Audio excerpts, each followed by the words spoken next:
What's your dream?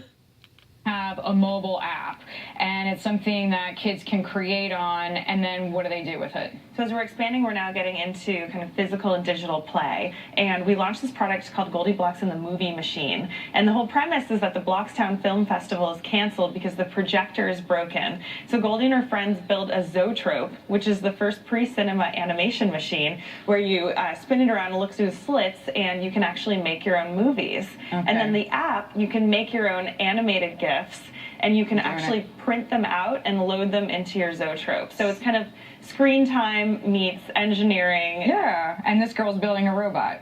This is Ruby Rails, who is our girl coder. Very cool. Now you have a float in the Macy's Day Parade, is that true?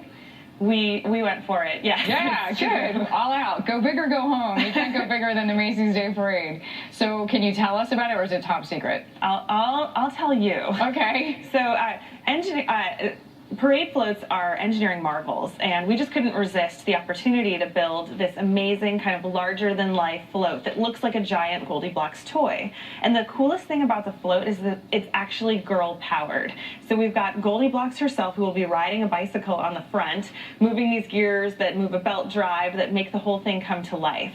And with GoldieBlox toys, you can actually build your own parade float at home as you watch the parade. Yeah, great parents everywhere like, thanks a lot. But I mean, you started on Kickstarter, and I'm just curious, what has been the reaction that you've gotten from the business community, the tech community? I know you spoke at a big conference recently in California, because a few of my friends were there. But I mean, now you have a deal with Toys R Us. You're in the UK, you're in Australia, you're in 6,000 stores globally.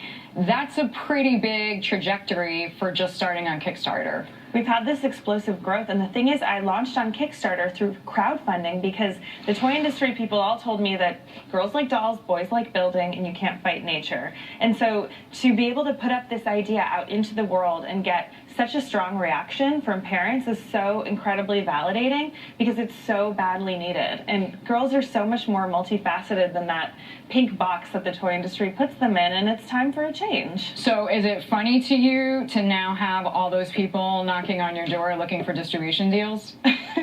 You know, it's a little bit of an I told you so kind of a moment, but it's fantastic because the world has responded. And what's really great now with all of these new products that we've created, kids are becoming obsessed with GoldieBlox. We literally had our first girls dressing up like her for Halloween. And I know that you are partnering, even if it's in an unofficial capacity, with Girls Who Code, Black Girls Who Code, other outreach programs that are trying to get more women into tech and more women into engineering.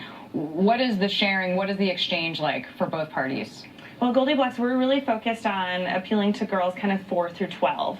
But there are other great organizations, you know, once they hit middle school and high school. So we're sort of fixing a very leaky pipeline and finding partners along the way. We really just, you know, have this vision of cradle to college. We want to support these girls and get them on the right path and keep them there. All right. Speaks to your engineering background of fixing problems. Great to have you with us. Thanks for coming in. Thanks for showing us all the cool gear, all the good toys. Debbie Sterling, CEO and founder of GoldieBlox.